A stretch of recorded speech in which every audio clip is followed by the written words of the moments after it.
Donc bonsoir à tous pour ce webcast de mai sur les nouveautés Power BI. Je vais juste faire la petite introduction habituelle. Donc je suis Jean-Pierre Riel, je pense que j'ai pas forcément besoin de me présenter plus longuement. Je fais partie du GUS, je suis MVP et je m'occupe de tout ce qui est data et BI chez Azeo. Et on va rentrer dans le vif du sujet qui sont les nouveautés Power BI. Alors, le premier point, je me suis dit, je vais essayer de faire une rétrospective de tout ce qui s'est passé, de toutes les mises à jour. Et finalement, j'avais quelque chose d'assez compliqué avec énormément d'annonces, de mises à jour, de mises à disposition d'outils.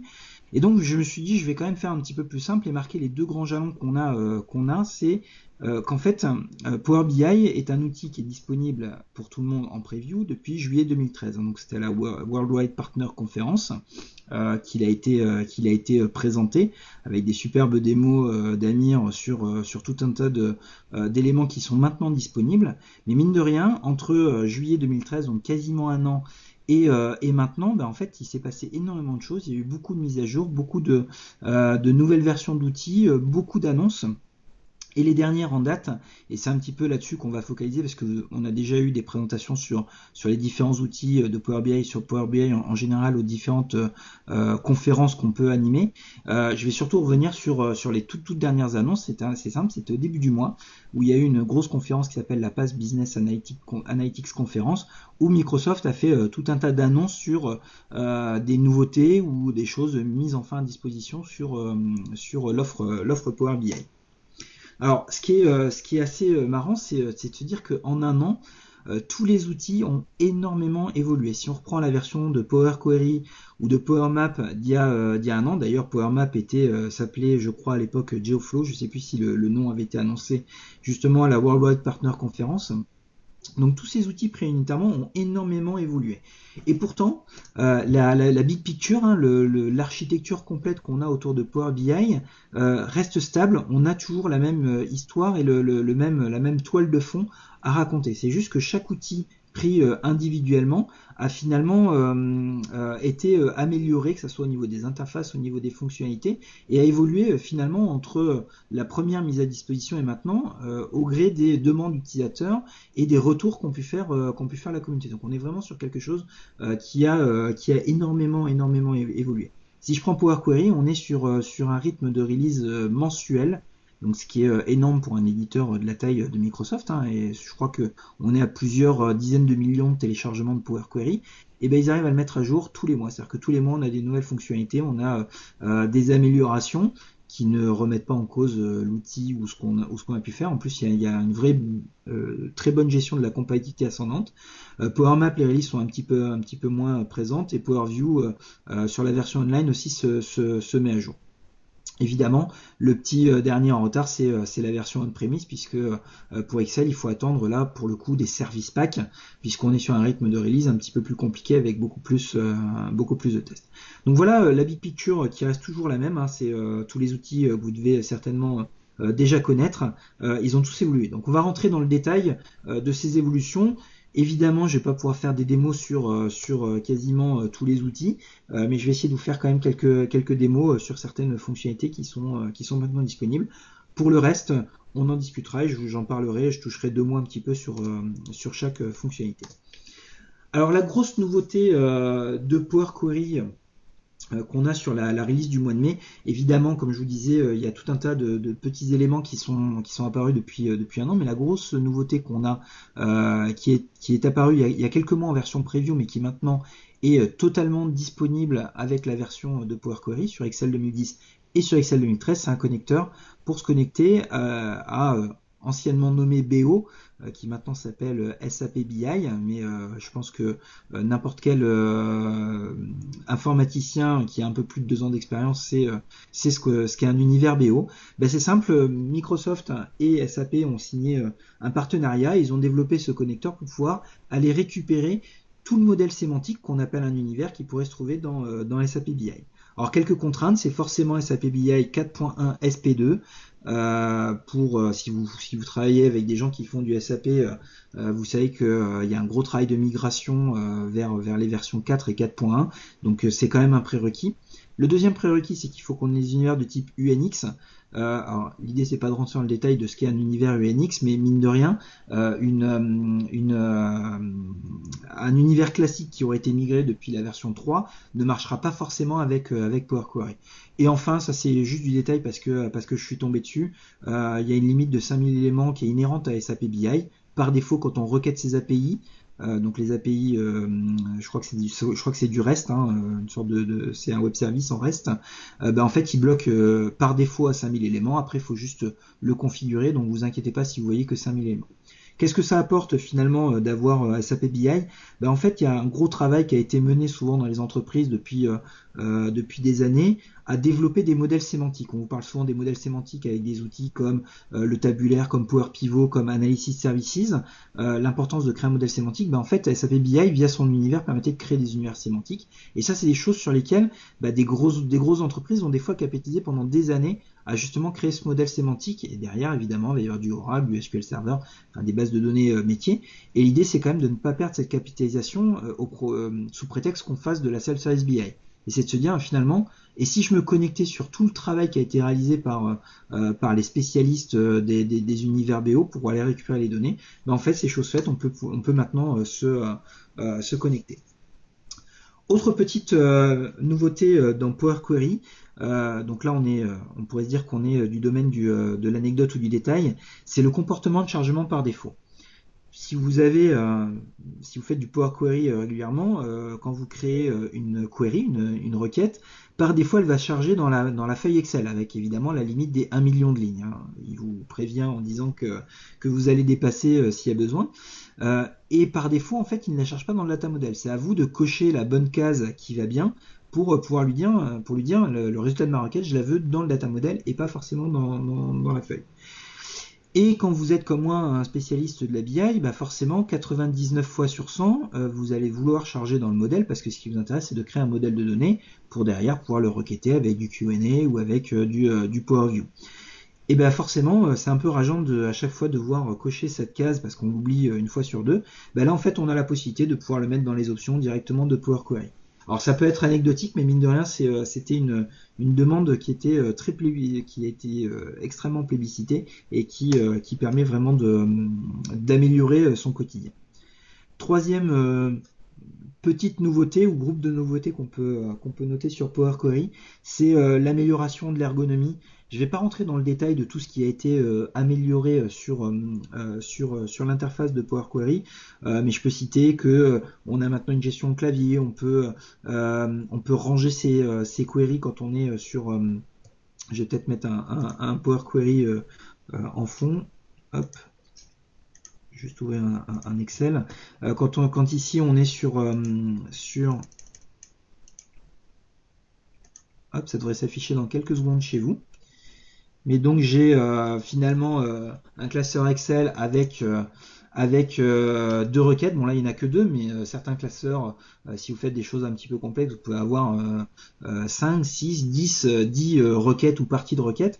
En fait, rien que de vouloir les ranger quand on commence à avoir beaucoup, en fait c'est des petits détails. On peut maintenant monter, descendre une query, les ranger ici. Voilà, il y a tout un tas d'améliorations qui ont été faites. Évidemment, je vous invite à regarder les différents blogs, notamment il y a le blog de Franck Mercier en français qui fait état de toutes ces petites améliorations, mais vous avez aussi des blogs en anglais, des blogs américains qui peuvent faire ça. Donc n'hésitez pas à regarder, même sur le site de Microsoft, dans le fameux What's New, il y a souvent ces améliorations, mais on s'en aperçoit très vite en fait, puisque ça apporte un confort d'utilisation. Hop, je vais revenir sur les slides. Donc ça c'était pour Power Query. Une petite dernière, mais j'en reparlerai tout à l'heure avec la Data Management Gateway. C'est le support de Power Query dans le Data Refresh quand on est sur le Power BI site, mais j'en reparlerai tout à l'heure. La visualisation. Alors la visualisation, pourquoi j'ai pas mis directement Power View, Q&A ou des choses comme ça, parce que visualisation, ça peut en effet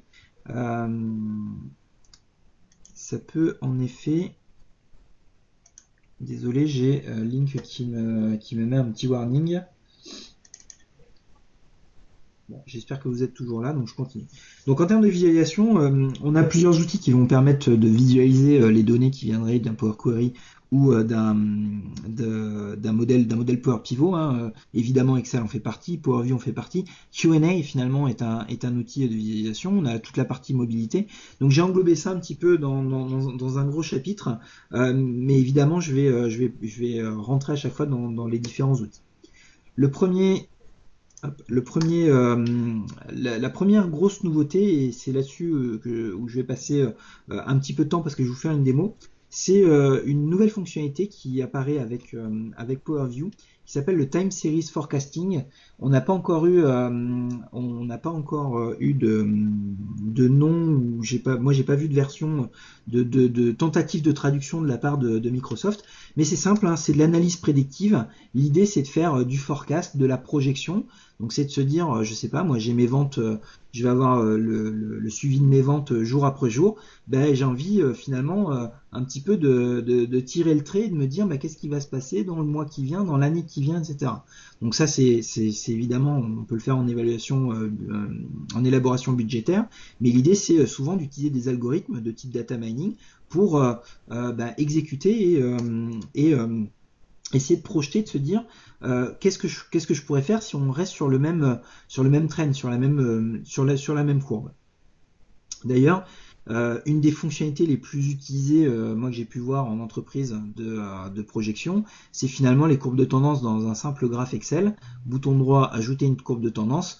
On choisit l'algo qu'on veut, exponentielle, logarithmique, asymptotique, et finalement il nous donne une courbe de tendance. Alors ça peut faire calcul d'apothicaire, mais mine de rien c'est assez utilisé pour se donner un peu une idée de ce qui va arriver dans 6 mois, 1 an. Évidemment, tout ça c'est lié à l'algorithme qu'on choisit. Et là, pour le Time Series Forecasting, ils ont choisi un algorithme qui s'appelle Exponential Smoothing. Vous avez le lien Wikipédia, je vous laisserai aller faire un petit peu de mathématiques et regarder un petit peu comment fonctionne cet algorithme.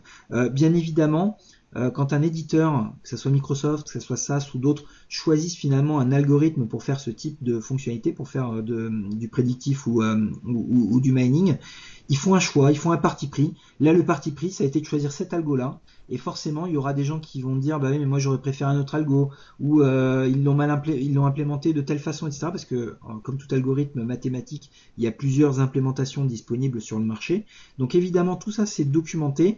Je les ai pas mis sur le slide, mais ils seront dans les notes des slides que vous aurez. J'ai mis les liens vers la page de documentation sur le site de Microsoft qui explique exactement comment ils ont implémenté l'exponential smoothing.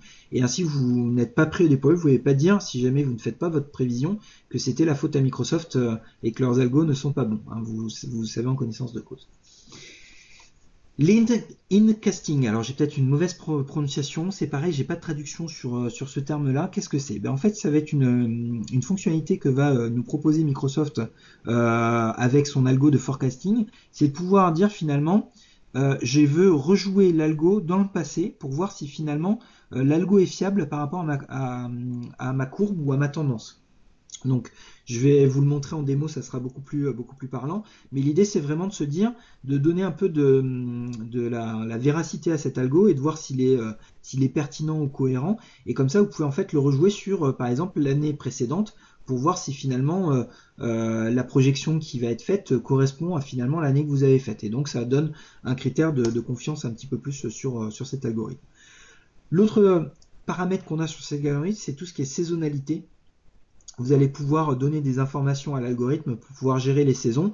Bien évidemment, vous verrez, si j'ai le temps, je ferai un deuxième exemple où j'ai récupéré les courbes de prix des fruits et légumes, donc c'est l'INSEE qui vous fournit ça, sur les 20 dernières années.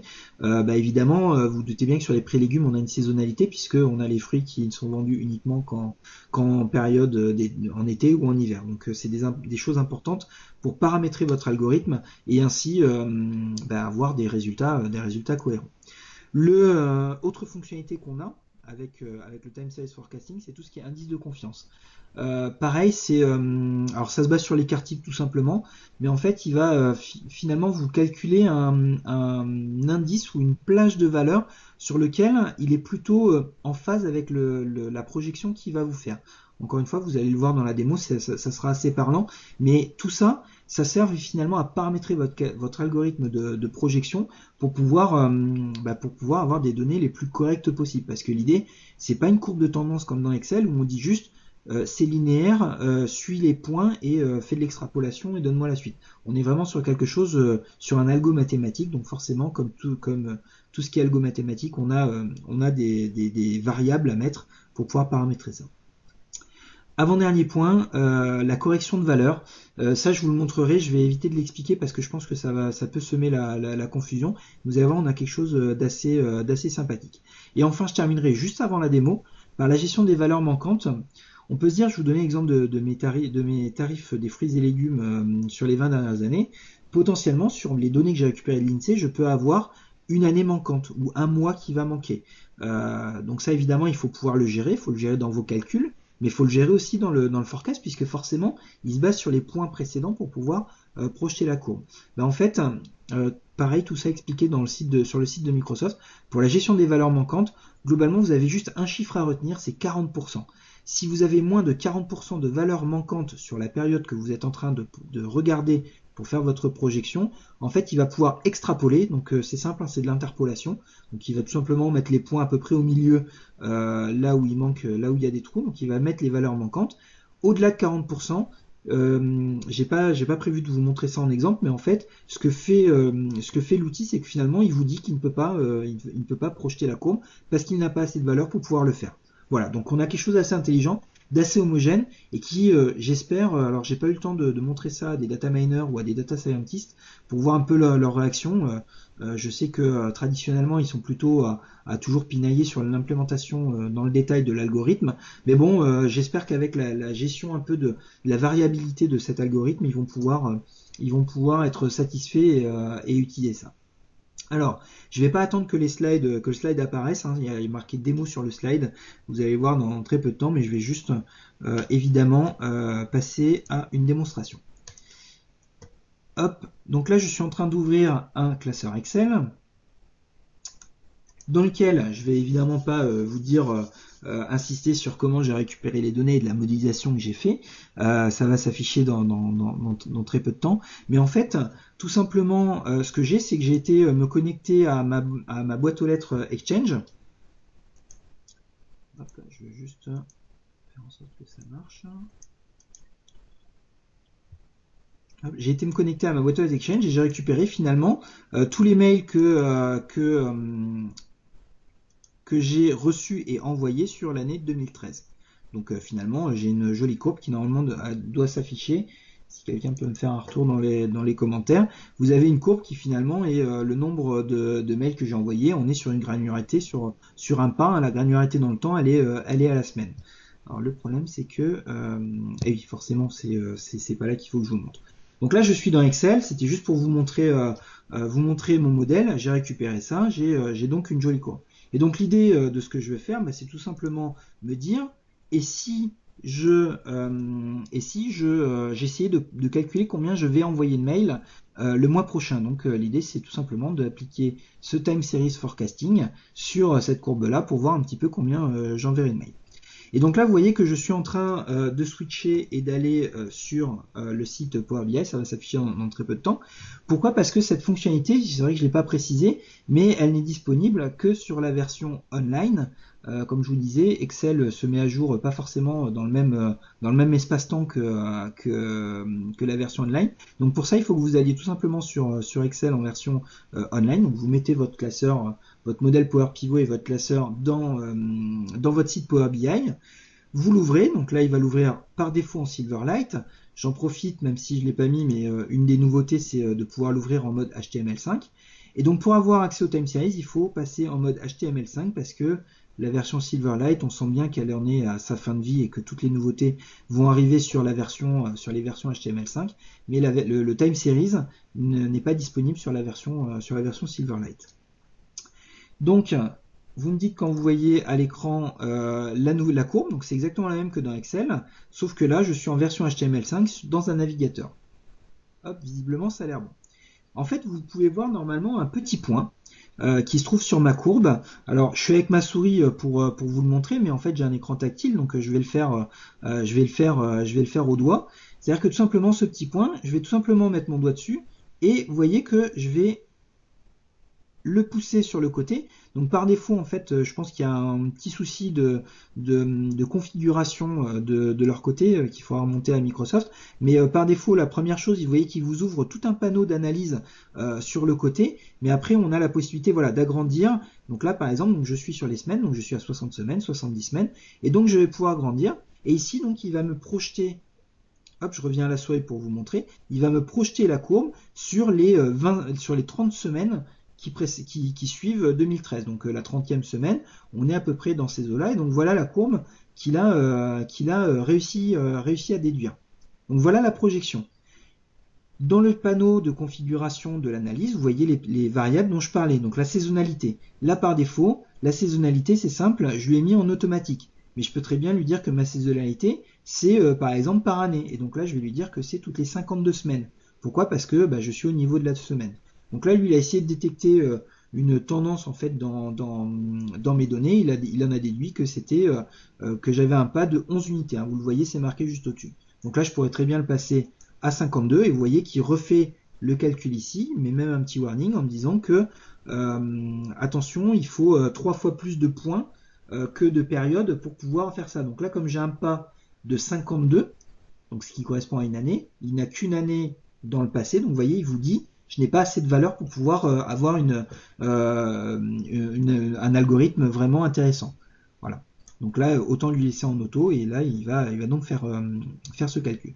L'indice de confiance, c'est simple, je choisis ici l'indice de confiance que je veux, et vous voyez que finalement, il me met en fait en un peu plus clair un intervalle en fait autour de cette projection sur lequel en fait il est presque sûr de la valeur. Donc globalement, si je veux être sûr, en fait c'est de me dire que sur la semaine, hop, ici je peux m'y mettre, donc sur la semaine 78, je vais recevoir 100 mails, mais bon c'est entre 135 et 80 en fait, sur cet intervalle de confiance. Comme je vous disais, hein, il prend l'écart type, donc là j'ai un écart type et c'est simple, il a 68% des valeurs attendues qui se trouvent dans cet écart type de 1.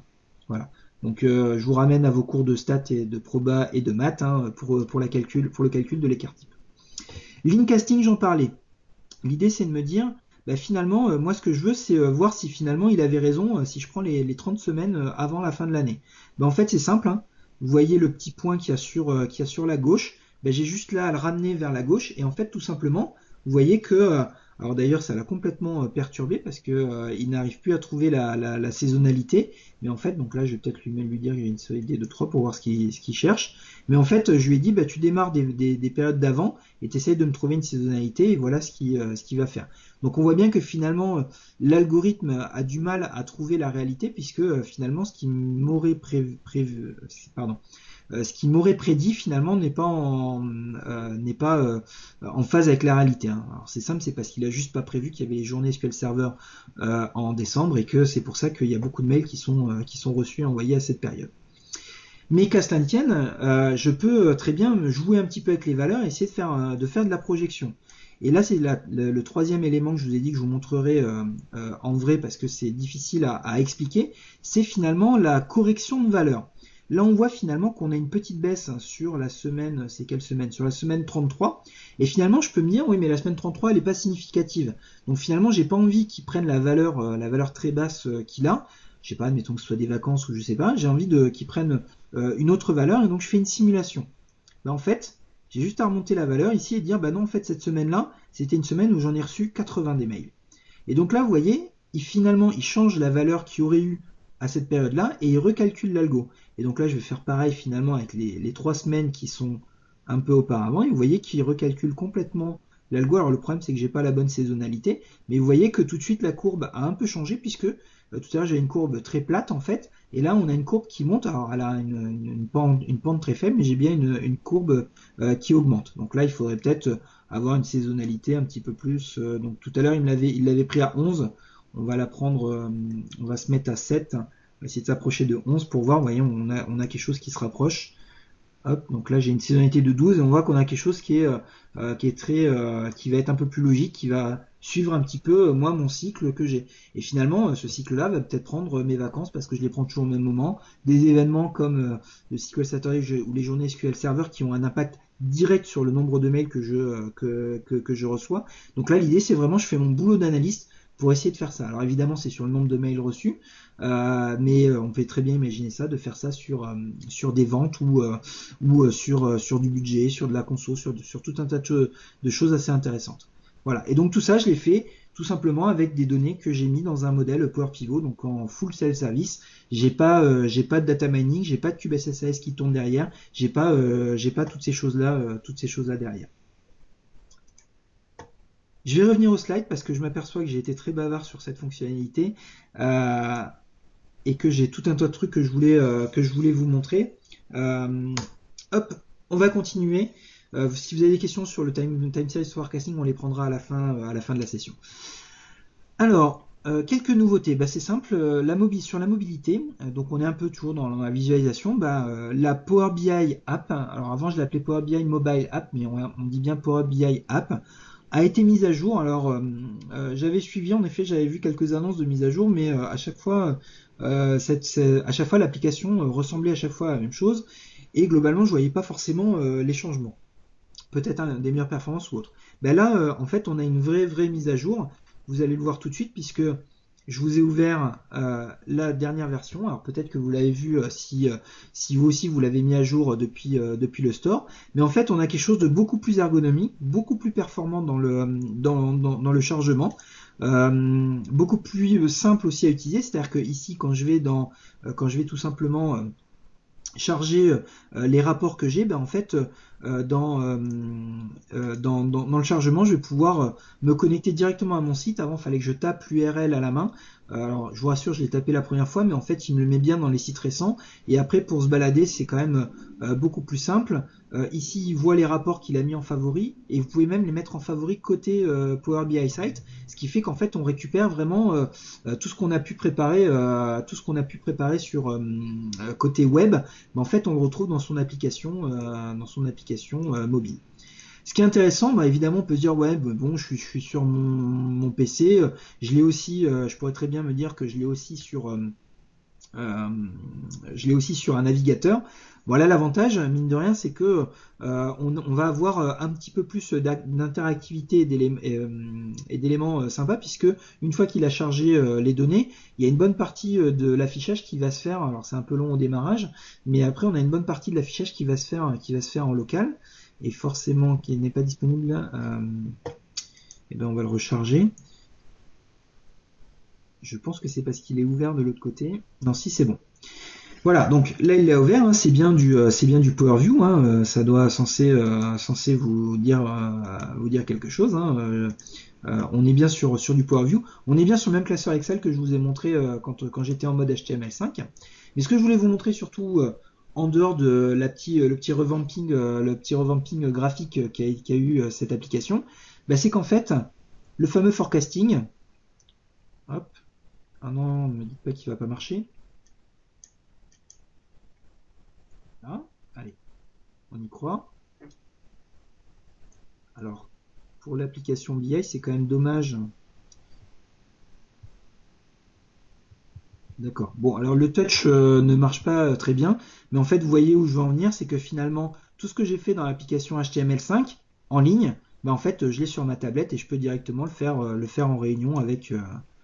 Hop, allez. Par contre, c'est un petit peu moins intuitif. Pourtant hier ça fonctionnait plutôt bien. Ok, je m'en suis aperçu hier de ça, hein, donc ça a été mis à jour il y a même pas une semaine, hein, cette application. Donc on a le forecasting, malheureusement le touch est peut-être un petit peu à revoir, mais mine de rien, on a le forecasting directement dans la Power BI App, et non pas Mobile App parce qu'elle est sous Windows 8. Donc nouveau look plus rapide, time series forecasting, c'est génial. Autre nouveauté qu'on a au niveau de la mobilité, c'est tout simple, c'est qu'il y a une version iOS qui a été annoncée pour l'été 2014. Je n'ai pas d'iPad, je n'ai pas d'iOS, je n'ai pas d'iPhone ni de système Apple. Donc je ne l'ai pas testé, je ne la testerai pas, donc vous ferez votre propre avis. Mais les premiers retours qu'on a, c'est que finalement, on a exactement la même chose, qu'on soit sur une tablette Surface ou sur une version iOS. Évidemment, je parle sous couvert des gens qui ont pu la tester, des retours qu'ils en ont fait. Les autres annonces, et je vais passer très très rapidement parce on a un petit peu explosé le temps. Elles sont détaillées. Il y a eu quelques articles de blog, que ce soit en français ou en anglais, qui ont été faits, notamment sur le mien. Mais je pense à Nico qui a fait un bon retour et à Chris Webb qui ont fait des retours sur la Pass Business Analytics conférence. Voilà, quelques éléments. Moi, je vais juste pointer sur Reporting Services dans Power BI, où je trouve que c'est une formidable idée d'avoir mis cet outil, ça donne vraiment de la valeur. Je vous ai mis quelques photos qui ont été prises à la Business Analytics Conference. Évidemment, je ne peux pas vous faire de démo, tout simplement parce que c'est pas encore disponible, c'est des choses qui ont été annoncées, mais qui ne sont pas encore disponibles pour le grand public. Donc voilà à quoi ressembleraient les KPI et la Trimap qui ont été ajoutés à Power BI. Donc là, on est bien sur la version online, donc il vous faut bien un abonnement payant pour ces fonctionnalités-là. Et je terminerai avec les nouveautés diverses. Sur Q&A, je voulais juste revenir sur les synonymes. Je reviendrai assez rapidement. On n'a pas le temps pour faire une petite démo. Ça sera pourquoi pas l'occasion d'un autre webcast. Sinon, je vous invite à regarder celui d'Isabelle qui a été fait il y a le mois dernier ou le mois d'avant. Elle a parlé des synonymes, mais je voulais revenir dessus parce que c'est vraiment une feature qui est passée, qu'on parle très peu, mais en fait, ça nous permet vraiment de pouvoir utiliser Q&A et de pouvoir mettre tout le langage, tout le phrasé finalement dans vos modèles pour que ça soit exploitable avec Q&A. Et les features question qui vous permettent finalement de faire un joli portail avec les questions pas à la mode, mais de mettre en avant certaines questions de vos utilisateurs. Et je terminerai avec la Data Management Gateway. Ce qu'il y a de nouveau, ça date pas de mai, mais ça date d'un petit peu avant, mais mine de rien, je voulais quand même le remonter parce que c'est quand même une belle avancée. C'est le support de Oracle. La Data Management Gateway ne fonctionnait que sur du SQL Server jusqu'à quelques semaines. Maintenant, on a le support de Oracle directement dans la Data Management Gateway. Donc, vous pouvez depuis votre site Power BI, donc en ligne sur le cloud, aller faire du data refresh sur des données qui pourraient se trouver dans du Oracle ou dans du SQL Server. Et bien sûr, tout ça en utilisant Power Query. En effet, ça c'est une nouveauté, c'est qu'avant en fait, on avait le data refresh, mais uniquement quand c'était Power Pivot qui avait cette chaîne de connexion. Donc le problème c'est que de plus en plus on utilise Power Query en amont de Power Pivot, et c'est plus Power Pivot qui est branché directement sur nos sources de données. Et en fait le problème c'est que Power Query, il n'y avait pas de provider qui permettait de faire du data refresh. Maintenant, des requêtes qui sont en Power Query peuvent utiliser le data refresh. Toutefois, il y a quand même une petite chose à savoir, c'est que quand vous faites du data refresh sur des données on-premise, en fait, il passe par la Data Management Gateway. Donc, oubliez les listes SharePoint ou tout un tas d'autres éléments. Je crois savoir que certains ici présents ont fait les frais il n'y a pas si longtemps que ça. Mais en fait, dans Power Query ne sont supportées que les sources de données Oracle et SQL Server. Donc faites bien attention à ça. Évidemment, l'équipe sort tous les mois une nouvelle version. Donc on se doute bien que tout ça, ça va arriver mois après mois. Il y a tout un tas de sondages qui sont faits auprès des clients qui sont dans le TAP ou qui utilisent Power Query pour savoir comment ils priorisent, parce qu'évidemment Power Query, il y a peut-être une quarantaine de sources différentes, mais il faut bien prioriser. Et donc pour l'instant, pensez bien SQL Server, Oracle. Pour le reste, ça va arriver après, mais j'ai pas de date à vous donner parce qu'il y en a aucune qui a été annoncée. Mais en gros, suivez bien tous les mois les mises à jour pour activer un petit peu le data refresh, avoir de plus en plus de sources disponibles. Voilà. L'admin center amélioré, mais c'est suffisamment anecdotique pour ne pas en parler plus que ça. C'est globalement des petits compteurs rouges verts qui sont là, qui améliorent finalement le suivi de vos sources de données et de la passerelle avec le data management Gateway. Voilà, j'ai terminé. Je vais prendre quelques questions. Je suis désolé, je crois que j'ai un peu explosé le temps, donc j'espère que j'ai perdu personne. Donc je prends les questions, ou pourquoi pas, si vous voulez, je fais d'autres démos avec le Power BI App ou directement en ligne. Alors une première question sur Time Series, l'algo Exponential Smoothing. Est-ce que Microsoft prévoit d'implémenter d'autres algos? Je ne sais pas du tout. Je sais pas du tout. C'est pas une information que j'ai. J'espère que oui, j'imagine que oui. Après, c'est toujours délicat parce qu'après il faut bien gérer ça dans les interfaces, dans l'interface pour que ce soit simple pour les utilisateurs. Donc je saurais pas dire. Après, bien évidemment, on espère qu'ils vont en implémenter d'autres. Notamment sur la remarque que je disais tout à l'heure, c'est que quand on discute avec des miners, donc des gens qui sont mathématiciens et qui sont plutôt habitués à du MATLAB, du Fortran ou des choses comme ça, globalement, voilà, le premier truc quand vous leur présentez un algo de data mining, c'est ils vous expliquent que c'est pas votre métier, que c'est le leur, et que forcément vous avez oublié la variable d'atténuation de Chebyshev dans votre algo et que forcément il va pas l'utiliser. Donc j'espère qu'ils vont améliorer ça, qu'ils vont enrichir toute cette partie d'analyse prédictive pour faire ça.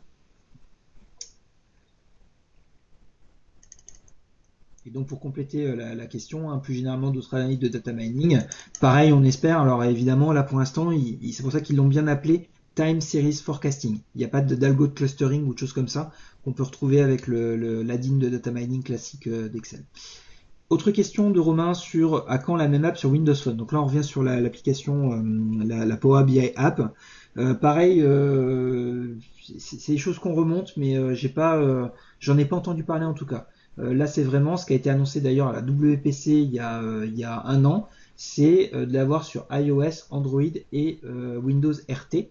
RT compatible, donc forcément tous les Windows, hein, mais même les Windows RT. C'est ce qui a été annoncé et pas forcément d'application pour le téléphone. Sachant que pour le téléphone, c'est un peu plus compliqué parce qu'on a un form factor qui est différent et forcément, un PowerView qui a été pensé dans Excel et qui s'affiche dans un écran en 16 neuvième, c'est un petit peu plus compliqué de l'avoir sur un téléphone. Donc je pense que ça pose tout un tas d'autres questions mais pourquoi pas, ça arrivera peut-être, mais en tout cas c'est pas dans les cartons. Déjà la version iOS, enfin globalement la version tablette, ça fait longtemps qu'on l'attend. Elle a été présentée, moi je me souviens au PASS 2012 je crois. D'ailleurs il y avait une démo qui avait été faite sur un iPad qu'on n'a jamais revu depuis, hein, donc je vous laisse faire vos propres conclusions à cette petite phrase. Voilà, donc c'est quelque chose qu'on attend depuis longtemps. Donc qui sort déjà la version de tablette, on verra pour la version Windows Phone. Est-ce qu'il y a d'autres questions?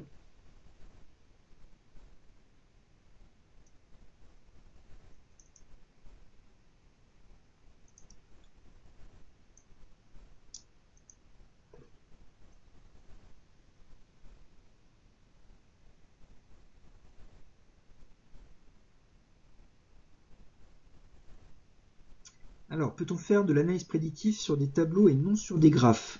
Je n'ai pas essayé, mais j'ai travaillé avec quelqu'un qui a joué aussi un petit peu avec, et j'ai pas souvenir que le sujet est arrivé. Non, je pense pas, mais à la rigueur, hein, je vais faire un truc tout bête, hein, c'est que...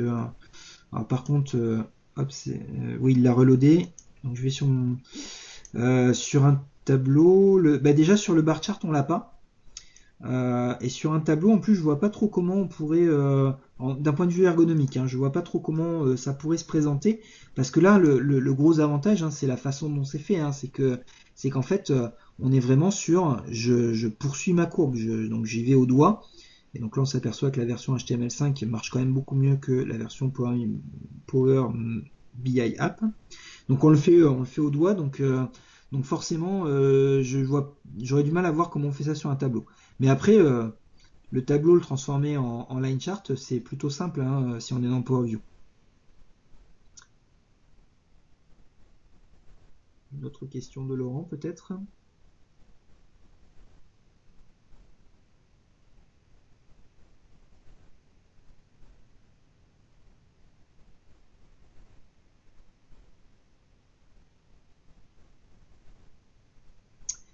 Des trucs de base comme renommer une métrique ou choisir le formatage des labels. Alors c'est pas le sujet de ce webcast.